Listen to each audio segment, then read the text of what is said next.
gnarly.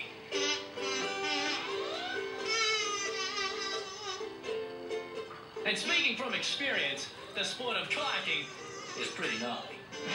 And the guys I'm meeting today are wickedly gnarly. I reckon we're going to get on just fine.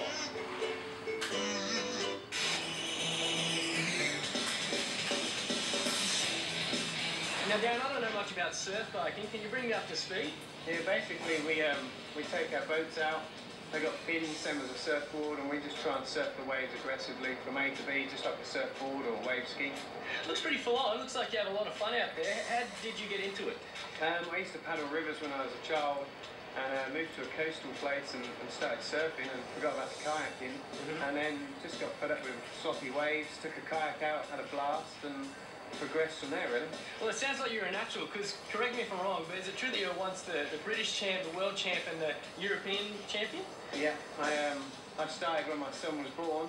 I'd sort of gone in skateboarding and stuff up until that point, and just thought, let's give a competition a go, and got a buzz from paddling, and sort of everybody else was left behind for a while. That's pretty cool.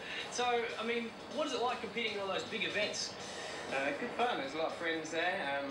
Good adrenaline. Good, you kind of got to concentrate on what you're doing. Sure. You've got to get your competition focus on, and I just love competing. Aside from the enjoyment of riding that wave, high-level surf kayakers also get to travel the world to compete. These guys have just returned from Santa Cruz, California, from the 25th Annual Paddle Surf Festival, and are now setting their sights on the world titles on the east coast of the USA. Okay, now, Terry, I know you're pretty slick riding the surf kayaks, but another skill that you have is that you actually design these things. How did you get doing that? I've actually been building wave skis, which is very similar. It's you sit on top instead of inside like you do with these ones. So that's where all my design ideas came from, and we've just adapted that into the sit inside version. So okay, so what kind of qualities does it need to be really perfect? They need to be fairly short and narrow.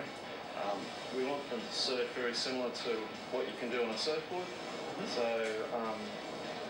So yeah, we've got the 3 fins underneath, similar to a surfboard as well. What about inside here? How does this have to be?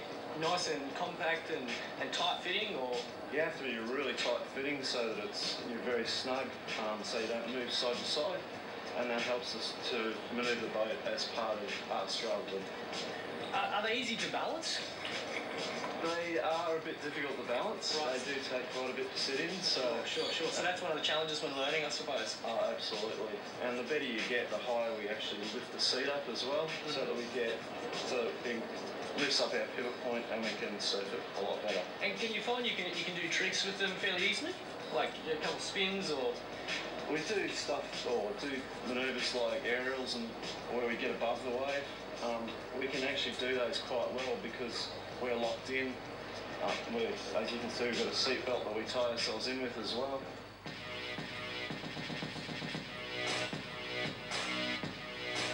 Now, Eden, you're Darren's son. What's it like having a dad who's so good at surf kayaking? Good. It's pretty good, eh? Okay. And so is it true that you're learning how to do it as well? Yeah. So how do you learn? Well, he teaches me every Saturday. Every Saturday you're out there? Yeah. How many hours do you go out there when you're learning? About sometimes 1 hour, half an hour. Okay. Is it difficult to pick up? Yes. It is? What have you found most difficult in learning? To get up after, tipping over. Yeah, okay. And how old are you? 9. 9, okay. So do you have any big goals for surf kayaking? To try and win something. Okay, that's always handy. Is it true you're going to try and get into the World Championships? Yes. That'd be awesome. Maybe you could take top place and knock your dad off. You reckon you could do that? No. Maybe not yet, maybe in the future.